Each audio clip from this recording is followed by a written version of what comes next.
Hi అండి. To walking అంటే వేళ్ళ మీద నడవడం ఇది నార్మలా? కాదా? దాని గురించి ఈరోజు తెలుసుకుందాం.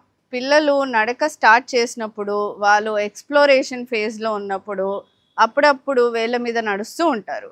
అండ్ ఇది 2 సంవత్సరాల వరకి కూడా పిల్లలు అప్పుడప్పుడు చేస్తుంటే అది నార్మలే. కానీ 2 సంవత్సరాలు దాటిన తర్వాత కూడా పిల్లలు ఎప్పుడు నడిచినా కానీ ఓన్లీ వేళ్ళ మీద నడుస్తున్నారు అనంటే అక్కడ మీరు కన్సర్న్ చూపించాల్సిందే.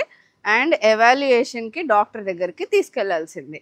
అంతకంటే ముందు కూడా 2 ఇయర్స్ లోపు వేరే సమస్యలు అంటే మాట్లాడడం సరిగ్గా మాట్లాడట్లేదో, వేరే పనులు అన్నీ లేట్‌గా చేస్తున్నారు అనంటే కూర్చోవడం లేట్‌గా చేశాడు, నిల్చోవడం లేట్‌గా చేశారు. పుట్టినప్పుడు బర్త్ హిస్టరీలో ఐసీయూ అడ్మిషన్స్ ఎక్కువ రోజులున్నాయి అనే వాళ్ళు కూడా కంపల్సరీ మీరు ఒకసారి మీ పీడియాట్రిషియన్ ఎళ్లి కన్సల్ట్ అయ్యి న్యూరలాజికల్ ఎవాల్యుయేషన్ అనేది చేయడం తప్పనిసరి. 2 సంవత్సరాల వరకి అంతా బాగుంది. ఓన్లీ అప్పుడప్పుడు ఇలా నడుస్తున్నాడు అనంటే మీరు దానికి ఏం భయపడక్కర్లేదు. Thank you.